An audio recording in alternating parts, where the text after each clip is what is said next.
pertemuan lalu kita udah mengenal apa itu persamaan Cauchy-Riemann. Jadi kalau saya punya apa namanya f aksen z0 itu ada ya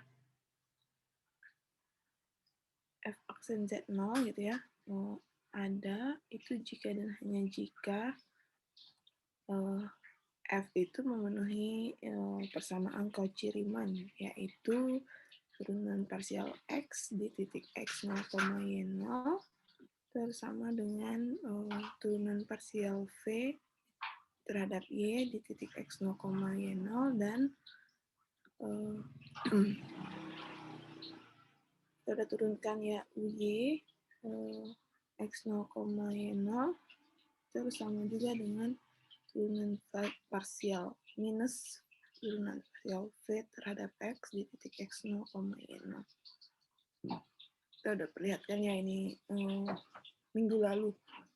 Nah, hari ini terkait dengan ini ada satu teorema ya. Jadi menuliskan ulang hasil penurunan kita sebelumnya. Teoremanya bilang begini. Misalkan fz itu dapat dituliskan sebagai x, y ditambah dengan vx, y. Ya, jadi karena f itu adalah fungsi bernilai kompleks, jadi bentuknya juga bentuk kompleks ya, u tambah vi gitu ya. Kemudian dan katanya di sini di premisnya f aksen z-nya ada di titik z0. Ada pada titik z0 sama dengan x0 plus y0. Nah, katanya di sini maka ini sifat atau teorema yang diturunkan dari penurunan kita kemarin katanya. Maka katanya di sini turunan parsial u dan v itu turunan parsial pertama ya. Turunan parsial pertama dari u dan v ada di UV ya, ada pada titik yang sama ya. Ini ini kesimpulannya ya. Dan memenuhi dan haruslah memenuhi persamaan Cauchy-Riemann gitu.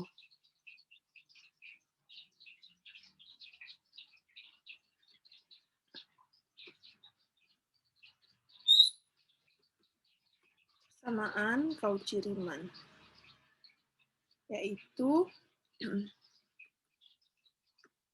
yang tadi ya ux di titik tentu ini di titik x0, y0 ya, itu sama dengan saya tulis saja bentuk yang lebih simpelnya, dan apa lagi uy itu sama dengan min vx gitu. Dan juga di sini hasil kesimpulannya, dan juga f aksen jika dia memenuhi persamaan Cauchy-Riemann, maka f aksen z0 itu dapat ditulis sebagai turunan pertama x di titik z0 tentu saja ya, x0, y0 ditambah dengan i vx gitu ya di titik x0, y0. Jadi kalau kita punya teorema seperti ini, jadi kalau f-nya ada gitu ya di satu titik, misalkan z0, maka turunan parsial u dan v-nya ada gitu ya, itu kesimpulannya, implikasinya. Dan haruslah turunan parsial itu memenuhi persamaan Cauchy-Riemann. Nah, kalau demikian, maka turunan pertama dari z0 itu bisa dihitung dengan menurunkan parsial u dan v terhadap x, gitu ya. Jadi turunan pertamanya bisa dihitung. Nah, kita lihat contohnya di sini. Misalkan diberikan fungsi fz-nya sama dengan Z kuadrat. Ya, kalau kita uraikan ya, Z kuadrat berarti kan saya punya bentuk X kuadrat dikurang Y kuadrat gitu ya, karena di sini kan plus Y, berarti I kuadrat, Y kuadrat gitu, I kuadrat ini 1, ditambah dengan I 2XY. Nah, sekarang kita cek ini, apakah fungsi ini punya turunan gitu. Gimana-mana. Kalau kita lihat ini kan fungsi kuadrat ya, tentu dia punya turunan ya di mana-mana. Jadi dia tidak, bentuknya tidak patah ini. Bukan ya. Ini kan kompleks ya. Jadi kalau kita lihat ini dia punya turunan di mana-mana ya. Kalau kita gunakan teorema turunan, maka kita punya di sini f aksen z-nya itu sama dengan 2z gitu ya, 2z gitu. 2z. Tapi kalau kita lihat ya, jadi turunannya ada gitu ya, sama dengan 2z gitu. Untuk setiap z gitu. Nah, tapi kalau kita lihat di sini turunan parsialnya, ini kalau turunannya ada ya, jadi f aksen z-nya ada. Maka katanya turunan parsial pertamanya juga ada. Berarti dalam hal ini adalah u, x, y, yang ini adalah v, fungsi v, x, y. Nah, sekarang kita lihat turunan parsial setiap turunan parsial pertama setiap u dan v itu. Kalau saya punya di sini ux-nya berarti berapa ya? Ux sama dengan turunan parsial u terhadap x, berarti 2x ya. Karena terhadap x, jadi y-nya dianggap konstan. Kemudian kita lihat lagi VY. VY-nya itu turunan V terhadap Y. Nah, ini konstan ya, X-nya konstan, berarti Y-nya diturunkan terhadap Y ini 1 ya, jadi ini sisa 2X. Jadi dari sini saya punya UX sama dengan VY. Turunan parsialnya ada, gitu, dan UX-nya sama dengan VY. Kemudian kita lihat lagi yang lain, itu UY ya. UY-nya min 2Y ya, min 2Y. Kemudian VX 2Y ya. Jadi kalau kita turunkan parsial, variabel yang lainnya itu dianggap konstan. Dan di sini saya punya juga bentuk bahwa UY itu sama dengan min VX gitu ya. Nah, dari sini berarti dia memenuhi persamaan Cauchy-Riemann gitu ya. Persamaan Cauchy-Riemann. Dan katanya kalau seperti itu f aksen Z0 atau f aksen Z itu bisa dituliskan dalam bentuk UX ditambah I VX gitu ya. Nah, UX kita tadi apa? 2X ditambah I VX 2Y ya, atau dengan kata lain ini adalah 2X plus IY ya, atau dalam kata lain adalah 2Z gitu ya. Jadi kita lihat tadi karena f aksennya punya turunan di mana-mana gitu ya. Dia memenuhi teorema ini, premis teorema ini. Sehingga dia memenuhi persamaan pertamanya ada, turunan parsial pertamanya ada ya, 4 ini. Kemudian memenuhi persamaan Cauchy-Riemann yang ini. Dan katanya lagi nanti kalau dia seperti itu, maka f aksen z-nya bisa dihitung menggunakan turunan pertama u terhadap x ditambah dengan i turunan pertama v terhadap x gitu ya. Dan dan ini sama ya. Gitu. Nah, selanjutnya kita lihat lagi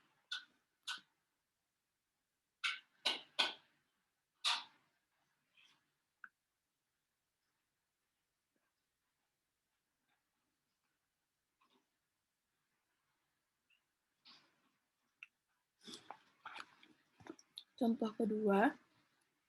Contoh kedua, kalau diberikan fungsinya itu adalah fungsi mutlak atau modulus Z gitu ya. Modulus Z kuadrat. Gitu. Nah, ini kan kita tahu dari sebelumnya, contoh sebelumnya bahwa mutlak Z kuadrat ini gitu ya,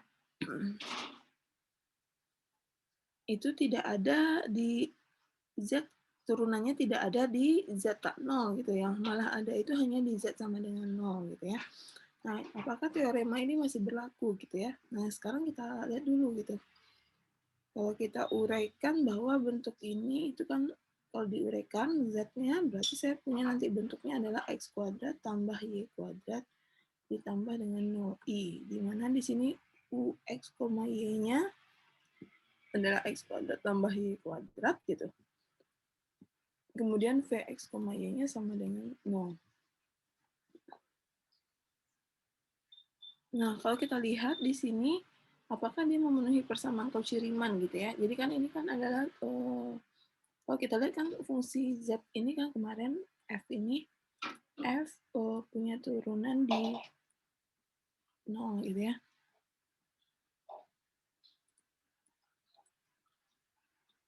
Dan F-nya tidak punya turunan di Z tak 0 gitu ya.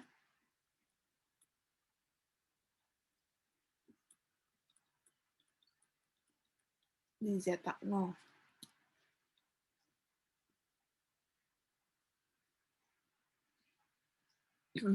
Nah, tapi pertanyaannya apakah dia memenuhi teorema tadi gitu ya. Nah, kita cek aja di sini.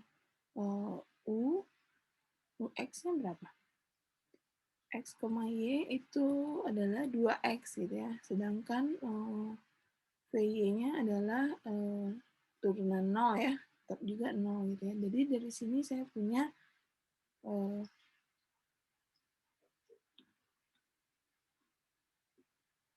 2X sama dengan 0 itu jika dan hanya jika X-nya sama dengan 0 gitu ya.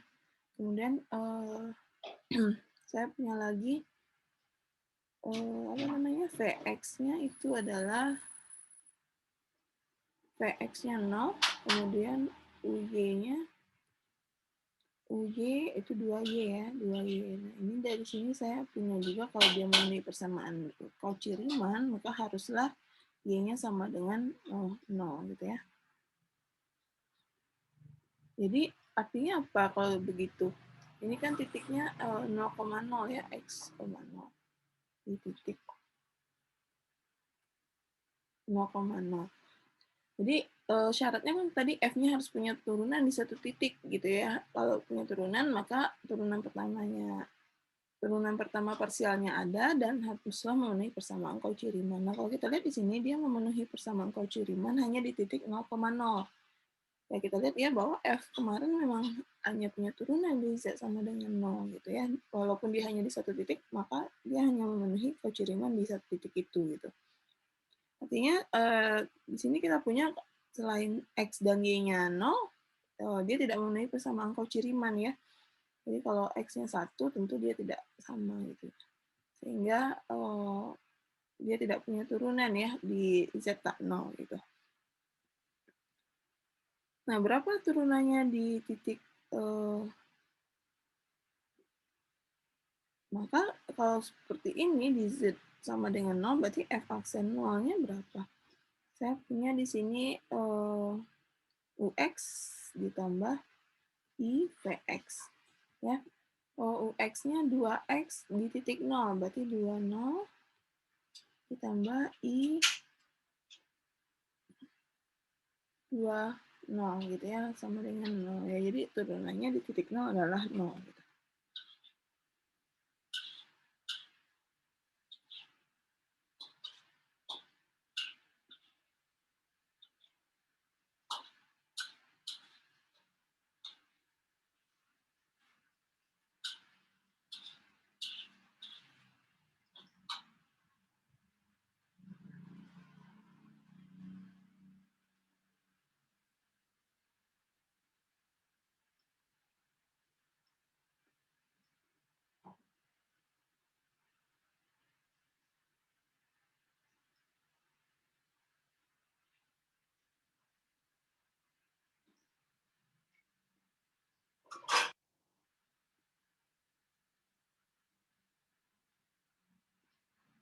Nah, selanjutnya kita lihat contoh ketiga.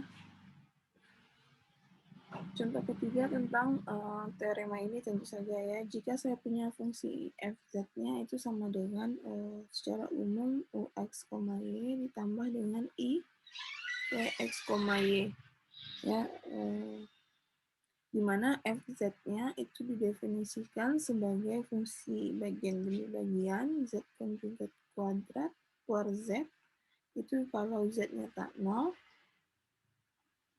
kemudian 0 kalau z-nya sama dengan 0. Oke. Nah, kalau dihitung ya, kalau kita hitung uraikan bentuk ini, maka saya punya bagian komponen dari fungsi itu, komponen realnya itu adalah x pangkat 3, nanti saya akan dicoba ya, x pangkat 3 kurang dengan 3xy kuadrat per x kuadrat tambah y kuadrat, dan bagian fungsi imajinernya itu, komponen imajinernya itu adalah y pangkat 3 kurang 3x kuadrat y per x kuadrat tambah y kuadrat. Nanti bisa dicoba ya. Ini kalau saya punya x, y-nya tak 0 ya, tentu saja saat fungsi z-nya tak 0, maka dia baru didefinisikan seperti ini. Artinya kalau z-nya tak 0, tentu komponen x dan y-nya tak 0, sehingga bentuk komponen fungsi real dan imajinernya seperti ini. Kalau x, y-nya 0, berarti z-nya sama dengan 0 gitu ya. Jadi, dan saya tulis juga ya, dan ux, y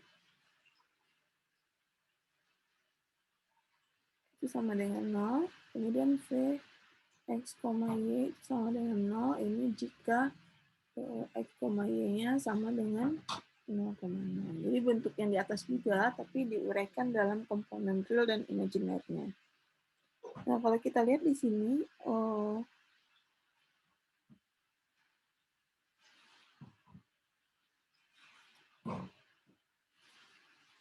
kita mau melihat apakah dia memenuhi persamaan Cauchy-Riemann gitu ya.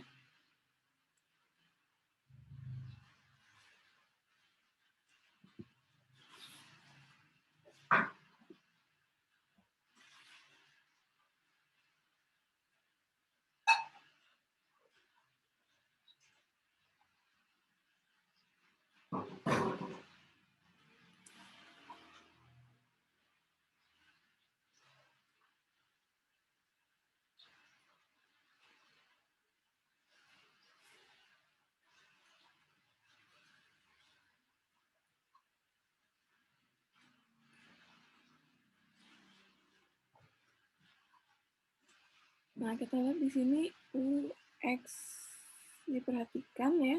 Kita mau melihat turunan pertama U terhadap X di titik 0,0 gitu ya. Nah, kalau misalkan X, Y-nya 0,0, maka dia memenuhi persamaan Cauchy-Riemann karena fungsinya adalah 0 gitu ya. Berarti kan turunan UX sama dengan VY gitu ya, dan turunan UY sama dengan min VX karena fungsinya 0 gitu. Nah, sekarang kalau misalkan saya punya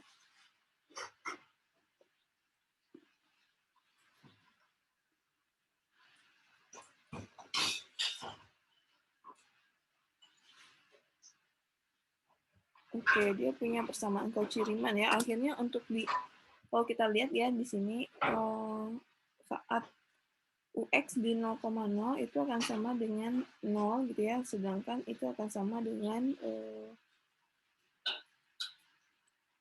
VY gitu ya. VY karena 0 ya. Kemudian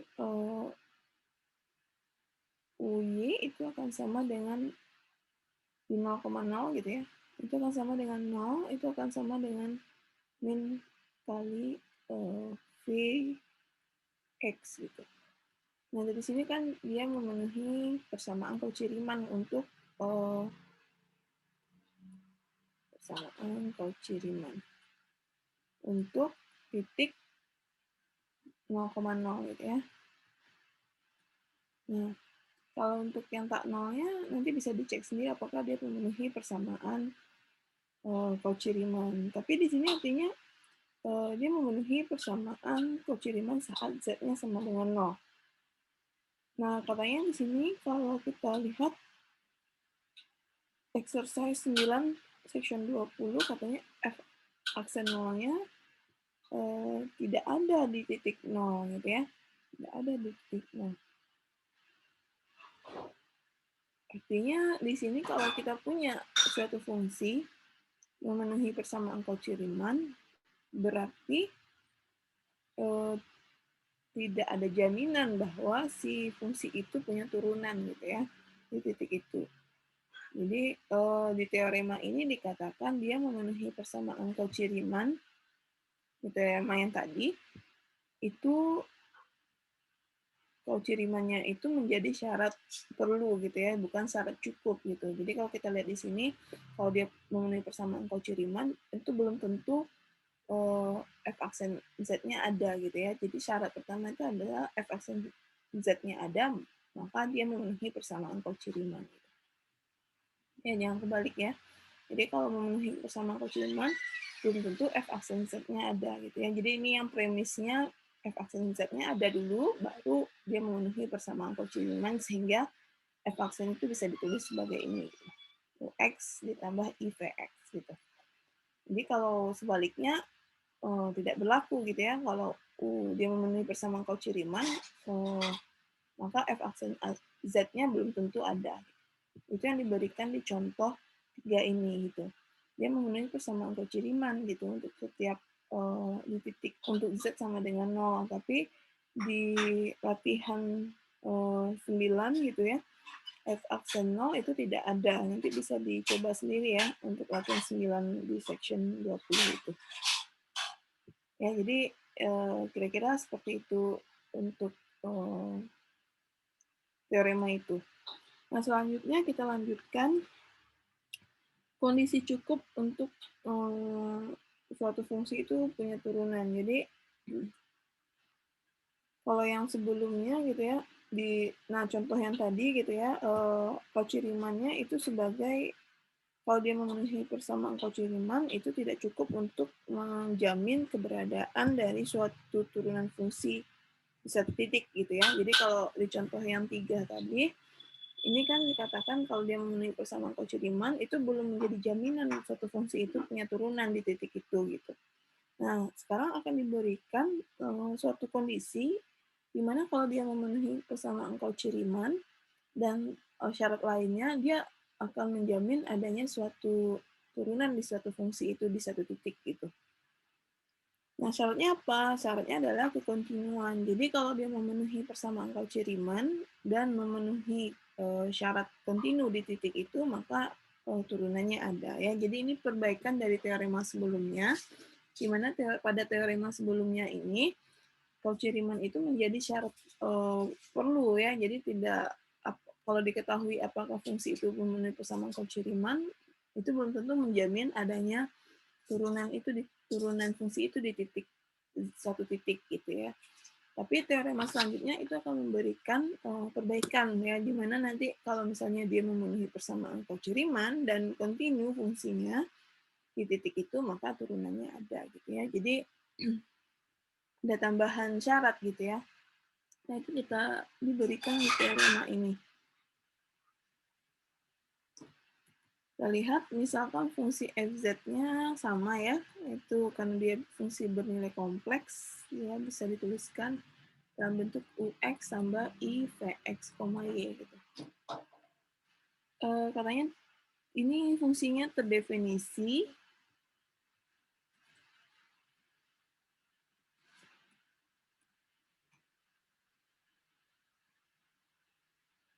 pada lingkungan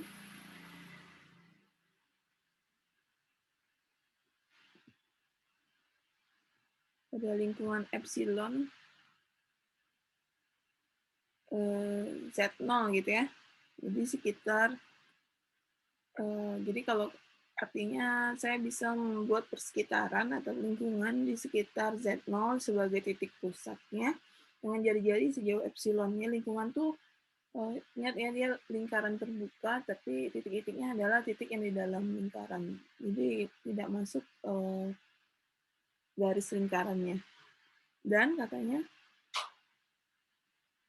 yang pertama,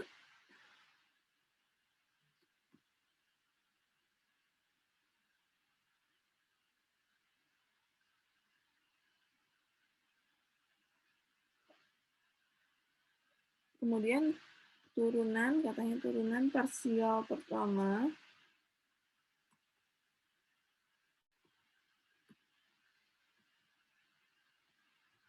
dari U dan V gitu ya.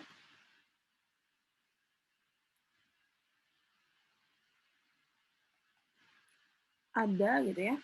Ada di setiap titik di lingkungan epsilon.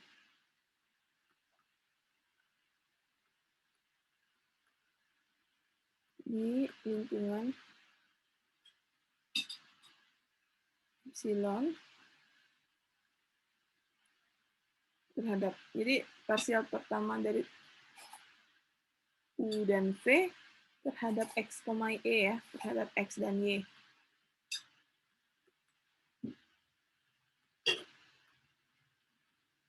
Terhadap X dan Y ada di setiap titik di lingkungan epsilon. Kemudian yang kedua, dan turunan parsial itu kontinu ya. Tentu turunan parsial tersebut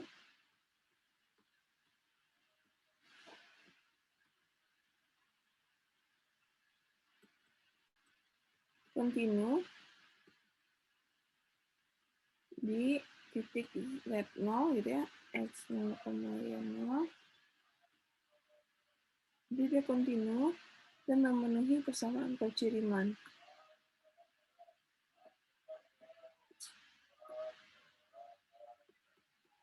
Ya, jadi ada syarat ini ya, kontinu ya, ikut kontinu ini menjadi kuncinya. Kalau yang sebelumnya dia hanya memenuhi persamaan Cauchy Riemann gitu ya.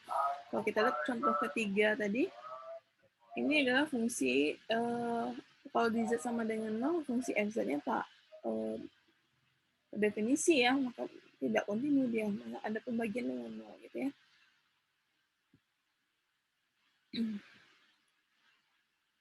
Yaitu ya UX sama dengan VY dan UY sama dengan min VX di X0, Y0 itu. Jadi dia memenuhi persamaan Cauchy Riemann di X0, Y0 katanya. Maka kalau dia memenuhi syarat-syarat itu, dikatakan F aksen Z0-nya ada.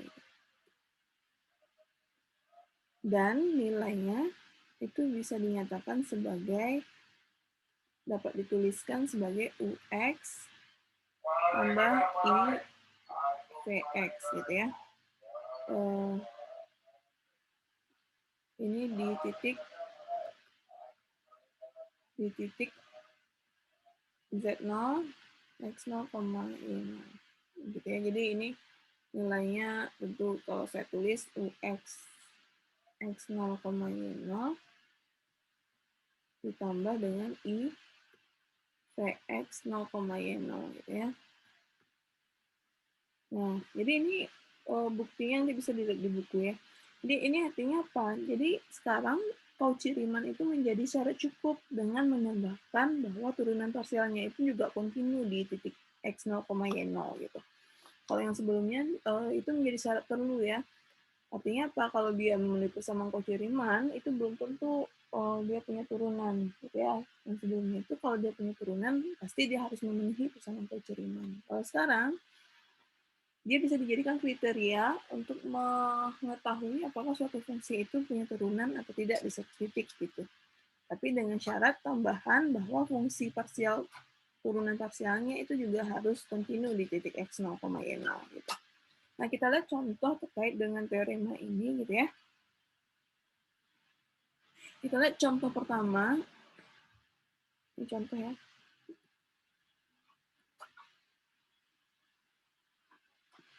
Diberikan fungsi fz-nya sama dengan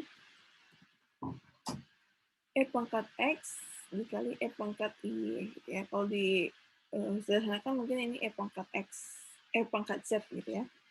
Nah ini kan kalau diuraikan, ini kan persamaan Euler ya.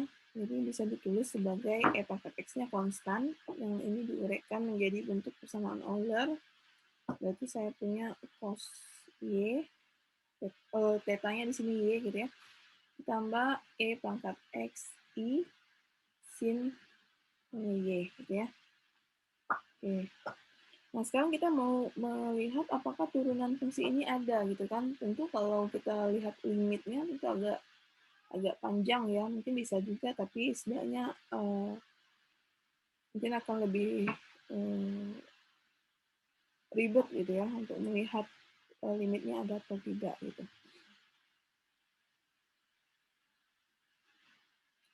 Nah, kita bisa melihat apakah dia punya turunan dan turunannya apa gitu ya, dengan menggunakan persamaan Cauchy Riemann dan mengcek juga apakah turunan pertama dari U dan V itu kontinu gitu ya di setiap titik Z-nya. Nah, sekarang kita lihat di sini, dari situ kita punya U, X, Y-nya adalah, jadi diuraikan ya ke bentuk U tambah IV X gitu ya, IVI gitu. U-nya berarti baik komponen realnya itu yang tidak mengandung unsur imajinernya, berarti saya punya E pangkat X cos Y, sedangkan V-nya itu saya punya di sini E pangkat X sin Y gitu ya. Nah, kalau kita lihat di sini, turunan parsial ini kontinu nggak? Ini kan turunan fungsi real ya. Ini fungsi terhadap X, ini fungsi terhadap Y. E pangkat X itu kalau kita tahu itu adalah fungsi kontinu ya. Kalau kita gambarkan grafik eksponensial itu kan dia tidak putus untuk setiap X gitu. Begitu juga dengan cos Y. Cos Y itu kan juga fungsi kontinu ya. Kalau kita lihat grafiknya tidak ada putus di setiap titik gitu ya. Begitu juga V-nya. Nah, kalau dari situ kita tahu ya, dari sini saya punya U dan V itu adalah fungsi, sorry bukan U-nya ya, tapi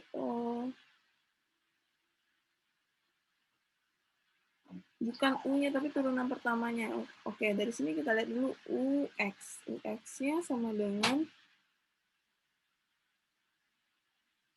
dalam hal ini berarti apa ini?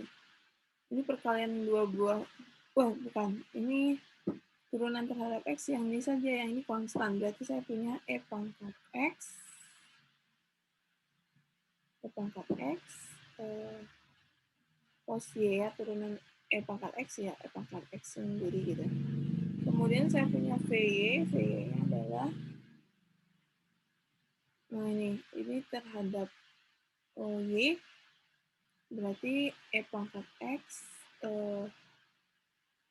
cos Y ya. Dari sini saya punya UX sama dengan VY. Nah, selanjutnya persamaan Cauchy Riemann yang lainnya saya harus cek juga UY. UY-nya berarti sini saya punya min E pangkat X sin Y. Nah, sekarang VX-nya karena sin-nya konstan ya, sin Y-nya terhadap Y gitu ya. Saya punya E pangkat X sin Y. Dan dari sini saya punya juga UY itu sama dengan min VX gitu. Nah, dari dua persamaan ini saya ingin memenuhi persamaan Cauchy Riemann gitu ya.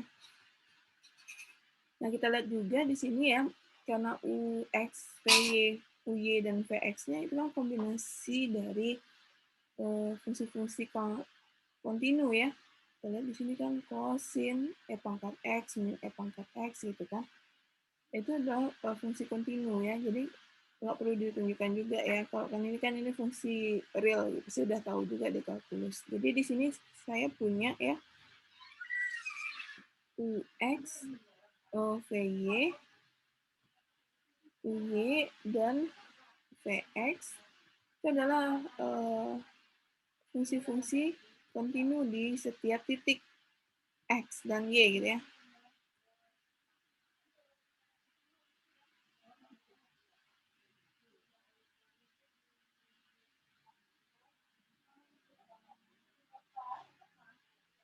Di setiap titik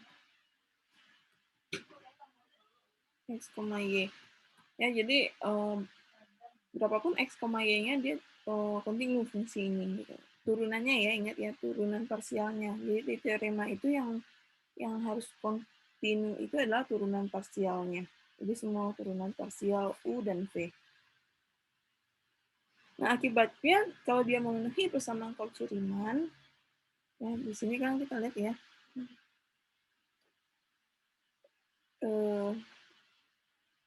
di sini fungsi f-nya itu terdefinisi di setiap z ya, kan lingkungan epsilon itu termasuk ya semua z itu sendiri gitu ya, semua c itu juga bisa gitu. Kemudian kita lihat lagi bahwa yang pertama turunan parsialnya ada ya, dan memenuhi persamaan Cauchy-Riemann. Kemudian turunan parsialnya kontinu gitu ya. Dia memenuhi semua premis dari teorema ini, sehingga kesimpulannya adalah f aksen z ada gitu ya. Jadi karena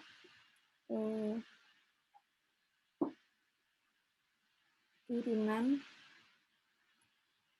parsial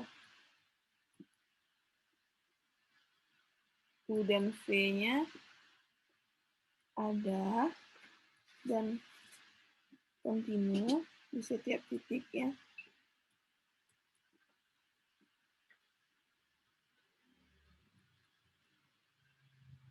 Juga memenuhi persamaan Cauchy-Riemann, maka kesimpulannya adalah f aksen z gitu ya, karena dia untuk setiap titik f aksen z-nya ada gitu. Dan apa turunannya? F aksen z itu sama dengan ux. Ux-nya tadi apa? Ini ya, ux px cos y ditambah dengan i px. Px-nya ini ex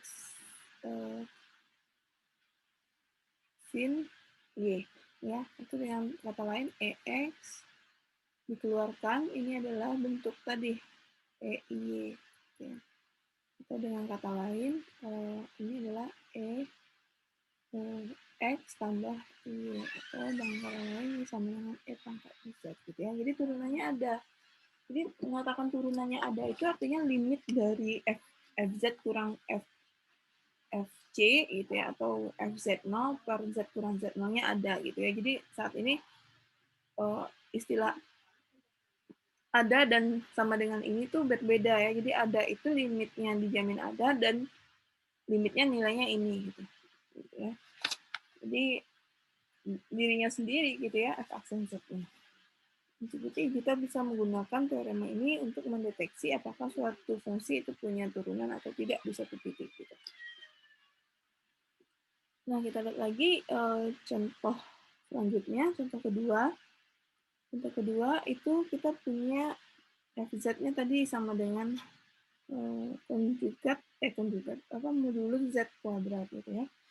Ini kan saya punya tadi U sama dengan apa tadi? Kalau diuraikan X kuadrat tambah Y kuadrat. Kemudian V-nya sama dengan 0 gitu ya. Setiap titik. Nah ini kan kita tahu bahwa dia hanya punya turunan di Z sama dengan 0 gitu.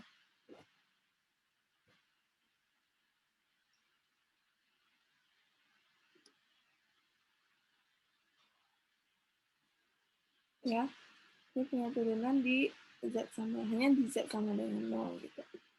Nah, kalau kita lihat di sini, kalau turunan dia tadi memenuhi di X sama dengan 0 persamaan Cauchy-Riemann-nya ya.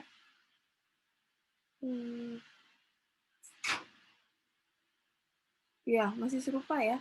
Jadi dia hanya memenuhi, nah ini, persamaan Cauchy-Riemann-nya di X sama dengan 0 dan di Y sama dengan 0 gitu. Nah, selanjutnya kita lihat bahwa UX, UY, UVX, dan UY-nya juga fungsi kontinu nih di setiap titiknya. Sehingga dia juga punya turunan di 0 saja. Di tak 0 dia nggak punya turunan gitu ya. Kalau yang dari sini kan Ya, sama juga ya. Sama ya, masih sama berarti. Untuk kasus ini. Kemudian untuk kasus yang lain, kita lihat.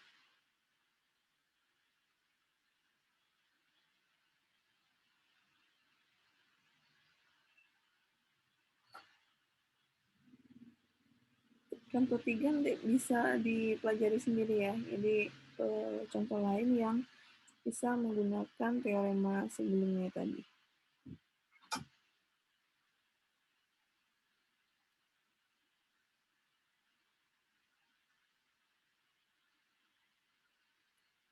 Ya, jadi teorema ini mengatakan bahwa kalau misalkan fungsi tersebut komponen U dan V yang punya turunan parsial dan kontinu, kemudian memenuhi persamaan Cauchy-Riemann, maka turunan fungsi itu ada di titik itu dan turunannya sama dengan UX tambah IVX gitu ya.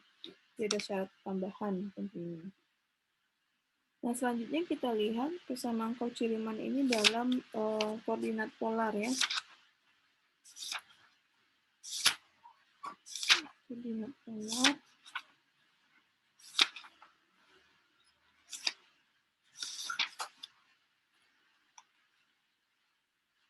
Nah, kita lihat ya, koordinat polar.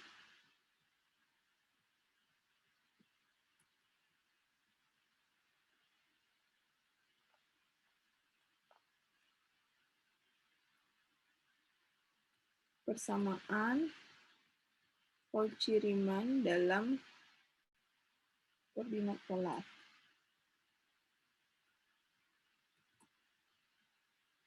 Ya, tentu kalau bilangan kompleks itu dapat dinyatakan dalam bentuk polar, tentu dia punya persamaan juga Cauchy-Riemann itu dalam bentuk koordinat polar gitu ya. Nah, kalau misalkan kita asumsikan di koordinat polar ini hanya untuk kasus Z-nya itu tidak sama dengan 0 ya. Maka dia bisa dibentuk tidak di titik 0,0 gitu ya. Jadi dia punya semacam jarak gitu sehingga dia bisa dinyatakan dalam koordinat polar gitu. Jadi asumsikan Z0 tidak sama dengan 0, maka saya punya di sini si transformasinya itu ya, X itu ditransformasi ke koordinat polar menjadi R cos theta gitu ya. Karena Z di sini kan nanti bisa menjadi apa namanya REI theta ya. EI theta-nya kan bisa diganti menjadi persamaan Euler gitu ya. Kemudian E-nya R sin theta gitu ya. Jadi yang awalnya bentuknya Z sama dengan X plus Y gitu ya, itu bisa setara dengan bentuk Z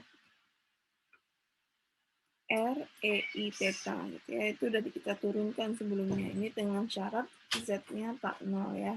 Jadi kalau Z-nya 0 nggak bisa dinyatakan dalam bentuk koordinat polar gitu.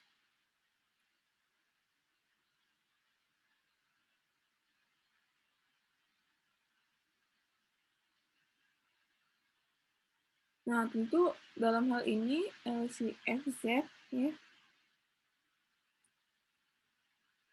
FZ yang sama dengan Z-nya seperti ini, tentu saya punya juga di sini U R theta gitu ya. Jadi dia fungsi dalam U dan V, tapi sekarang U dan V-nya adalah fungsi dua variabel terhadap variabel R dan theta gitu ya, ditambah dengan I V R theta gitu ya. Jadi sekarang bukan X, Y lagi variabelnya, tapi R theta gitu ya. Nah, sehingga saya punya turunan parsial U terhadap R gitu ya. UR gitu ya. Jadi terhadap bukan terhadap X lagi ya, terhadap variabel R-nya gitu dan theta ya. Itu bisa juga dinotasikan sebagai do U, do R gitu ya. Nah, sekarang saya punya R ini juga nanti terkait dengan X juga gitu ya. Jadi saya punya nanti aturan rantai di sini.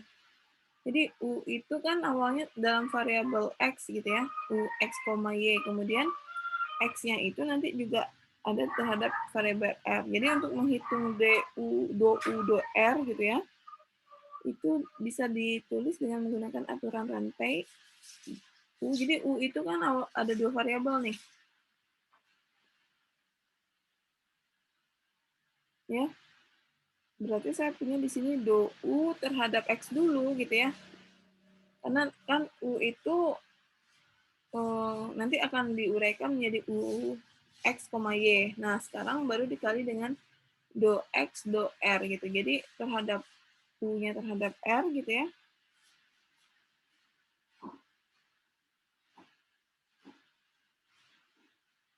Nah, ini do U, do R terhadap X. Nah, ditambah dengan do U, do Y. Jadi U itu kan ada sebelum ditransformasi ke R theta kan dia bentuknya U X, Y gitu ya. Baru dikali dengan do Y, do R gitu. Nah, ini turunan parsial U terhadap R. Nah, kalau turunan parsial U terhadap theta apa kira-kira?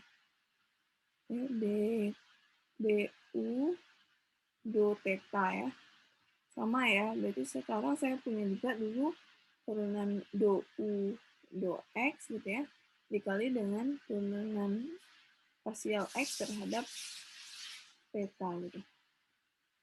Ditambah dengan do U, do Y, dikali dengan do Y, do theta. Ya, jadi ada dua variabel. Nah, kalau dari sana saya punya apa dong kira-kira? Dari sini saya punya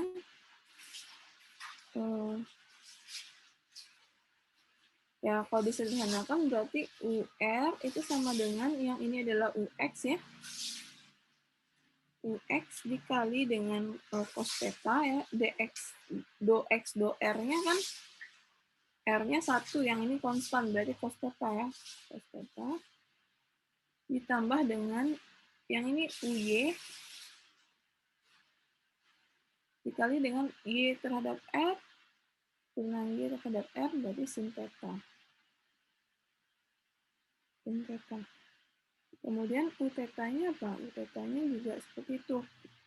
Ini adalah UX, X, dx do theta, berarti jadinya min R sin theta ya. Ini minnya di depan, R sin theta, ditambah dengan ini UY, dikali dengan Y terhadap theta. Jadi saya punya R cos theta.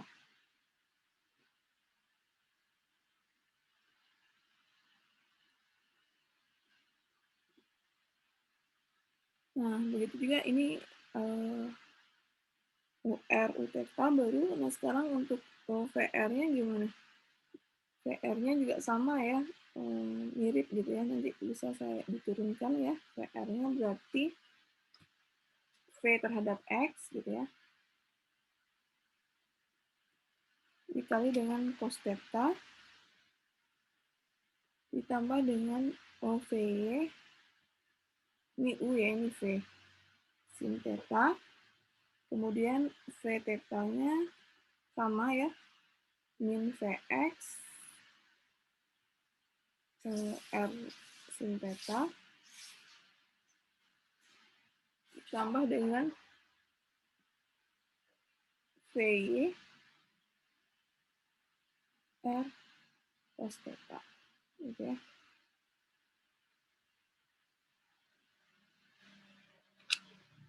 Nah, kalau ini terkait dengan ini, jadi kita udah punya UR, V, U theta, VR, V theta gitu. Nah, kita mau melihat kalau persamaan Cauchy Riemann di koordinat polar gimana gitu ya, kita turunkan dari sini. Kemudian kalau dia memenuhi persamaan Cauchy Riemann gitu ya, maka UX sama dengan VY gitu ya, dan UY sama dengan min VX gitu ya. Nah, kita substitusikan aja ini ke persamaannya di atas gitu. Kita substitusikan sehingga bentuknya menjadi apa?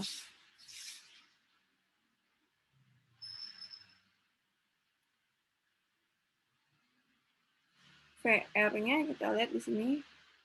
Ini disubstitusikan ya. Jadi saya punya VR sekarang sama dengan Vx-nya diganti dengan UY. Vx-nya diganti dengan min UY ya. Min UY ya, VR-nya jadi cos theta ditambah dengan VY-nya diganti dengan UX sin theta. Sin theta ya. Kemudian saya punya lagi V theta-nya diganti ya, disubstitusikan. Berarti min Vx diganti dengan UY R sin theta ditambah dengan VY-nya diganti dengan UX R cos theta. Nah, dari sini saya punya bentuk apa? Coba lihat di sini V theta itu adalah UY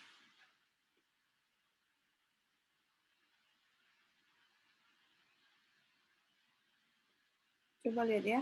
Di sini kan VR itu UX min UY dikurang cos theta gitu ya.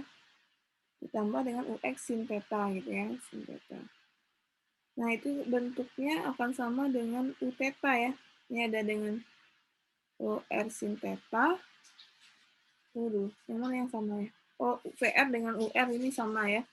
Ini ada cos theta, ini ada sin theta. Tapi sorry, yang mana yang kira-kira ini ya? UR dengan V theta.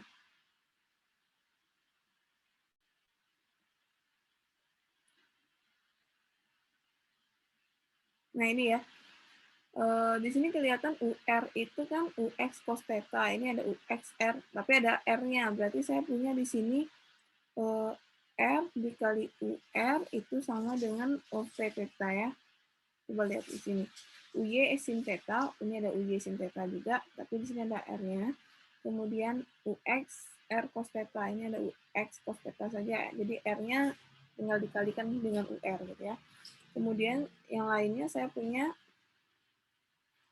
U theta itu kan sama dengan VR ya. Ada UY cos theta ini, ada UX sin theta yang ini. Tapi di sini ada R-nya. Berarti di sini saya punya U theta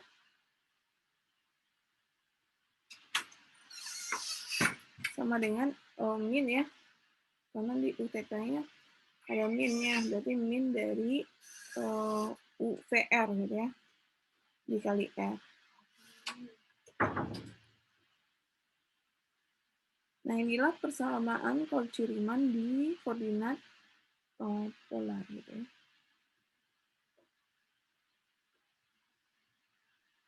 Koordinat polar ya. Jadi sedikit berbeda dia dengan yang di koordinat x, y. Tapi sebenarnya konsepnya sama gitu ya. Jadi kalau UR sama dengan V theta, R-nya dikali UR dulu baru sama dengan V theta, begitu juga U theta-nya sama dengan min R VR gitu ya. Nah, teorema selanjutnya juga sama ya. Jadi ini di koordinat polar ya. Jadi kalau saya punya suatu fungsi, maka dia punya turunannya ada itu jika pertama turunan parsial U dan P-nya ada untuk R dan theta, kemudian kontinu juga ya sama ya dengan yang tadi, tapi mengganti koordinatnya menjadi koordinat polar dan memenuhi persamaan Cauchy-Riemann yang ini gitu ya. Cauchy-Riemann untuk koordinat polar gitu. Maka katanya f aksen z-nya ada dan sama dengan ya, jadi teorema ini juga berlaku untuk koordinat polar gitu ya, tapi dengan syarat kalau dia koordinat polar, maka turunannya ada dan f aksen z0-nya itu dapat ditulis sebagai E min I theta. Jadi ini agak sedikit berbeda, tapi sebenarnya sama mungkin ya. Jadi ditulis dalam bentuk UR ditambah dengan IVR gitu. Ya. Jadi nilainya sama dengan E pangkat min I theta R tambah IVR. Yang sama kalau dengan banyak. Nah, kita lihat satu contoh terkait dengan koordinat polar ini.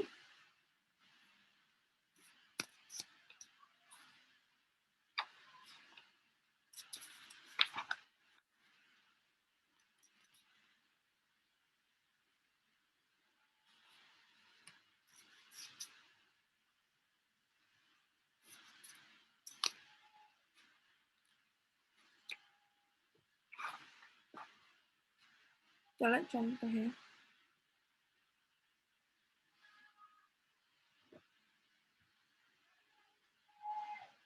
Contoh. Yang pertama, misalkan FZ-nya itu sama dengan 1/z², 1/z². Ya, kalau ditransformasi menjadi persamaan polar, berarti kan EZ-nya diganti dengan RE theta gitu ya. Jadi saya punya di sini REI theta kuadrat gitu ya. Nah, ini kan bentuknya jadi 1/R². Ini jadi dinaikkan ke atas menjadi negatif ya. I2 theta. Atau kita harus bawa ke bentuk U dan V ya. Berarti kita harus jadikan dia bentuk komponen real dan imajinernya. 1/R² cos 2 theta ini diuraikan menjadi bentuk Euler ya dengan sudut 2 theta. Karena ada negatif ya min theta itu kan sama dengan kalau dikoskan kan fungsi genap jadi sama dengan 2 theta aja. Kemudian dikurang karena sinnya nanti adalah fungsi ganjil gitu ya. Segenap ya. Sinnya fungsi ganjil, berarti minnya ditarik keluar, tinggal 1/R² I sin 2 theta. Nah, ini kan kita udah punya bentuk, ini adalah U-nya, UR theta. Kemudian yang ini itu adalah V R theta di luar I-nya gitu ya, yang negatifnya. Nah, sekarang kita lihat apakah dia memenuhi persamaan Cauchy-Riemann gitu ya. Kalau kita lihat di sini UR-nya apa? Turunan U terhadap R berarti kan yang lain konstan ya. Berarti saya punya di sini min 2 ya, R-nya min 2.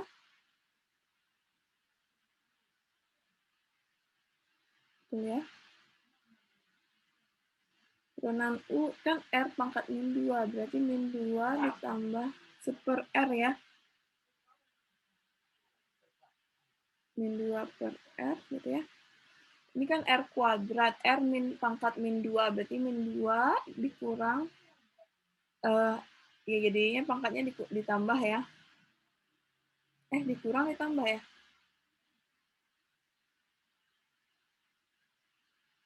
Oke, kalau kita coba tuliskan lagi ya. R-nya berarti R pangkat min 2 cos 2 theta. Dan V-nya adalah R pangkat min 2 gitu ya. Sin 2 theta. Nah, sekarang UR berarti min 2 per R pangkat 3 ya. Pangkat 3 cos theta. Ini UR ya. Nah, sekarang U theta berapa? U theta-nya berarti ini ya. Berarti 1/R kuadrat.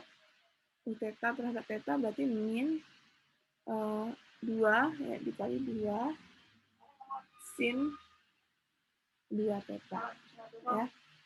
Kemudian VR-nya berarti apa sama ya, min 2 R pangkat 3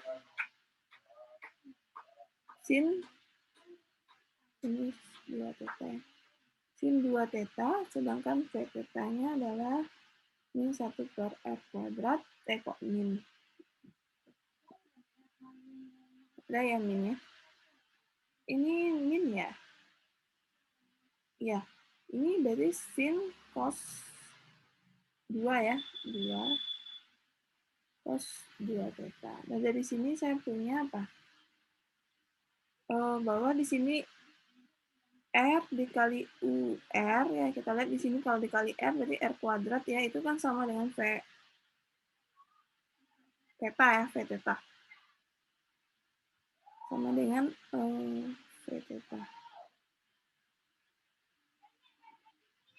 Kemudian kalau saya lihat di sini U theta-nya coba lihat, U theta kan min super R 2 min, oke ya, sama dengan R dikali VR ya. Ini ada minnya, ini juga ada minnya. Tuh ya. V theta-nya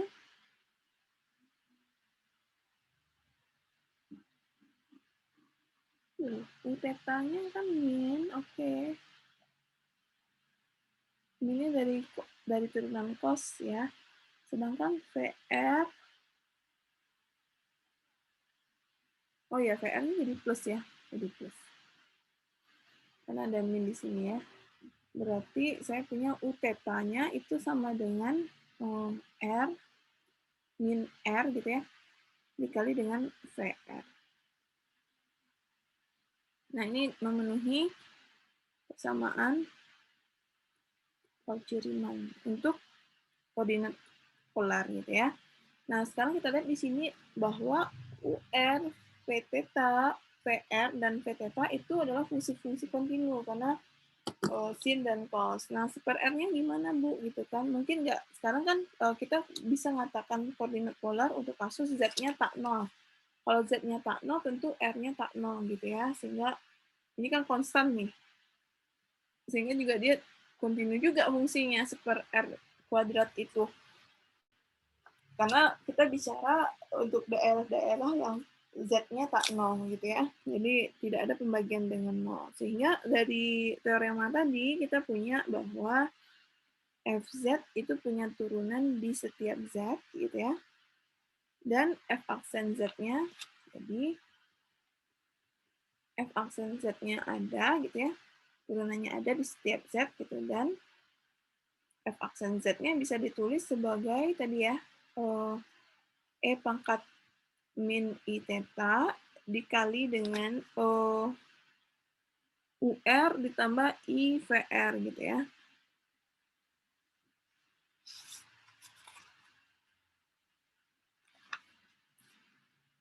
UR ditambah dengan I VR. Atau E min I theta.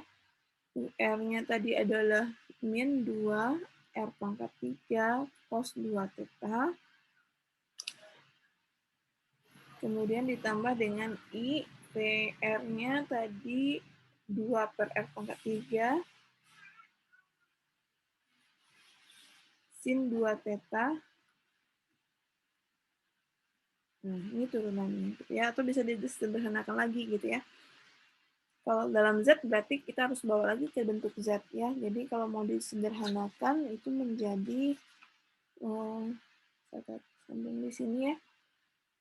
Min 2-nya dikeluarkan, min 2, jadi tinggal min 2 E pangkat min I theta gitu ya.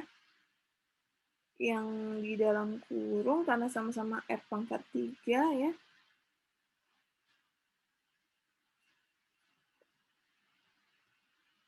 Berarti kan R pangkat 3-nya tetap ya di bawah, yang di atasnya kan itu persamaan Euler ya.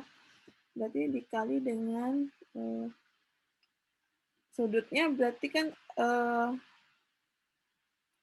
kalau min 2-nya dikeluarkan berarti ini jadi negatif ya, negatif. Berarti sudutnya jadi min 2 theta. Berarti E pangkat min I 2 theta ya. Ini kan cos I sin 2 theta. Karena min 2-nya dikeluarkan jadi ini jadi min di depan sinnya. Per R pangkat 3. Jadi itu adalah persamaan Euler gitu ya. Nah, ini disederhanakan lagi itu menjadi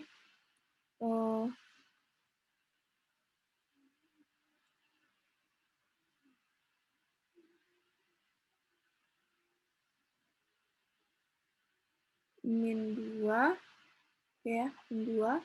Karena ini min ya, dikalikan jadinya ditambah. Tunggu, dikalikan jadi ditambah ya. Kali berarti saya punya apa jadinya?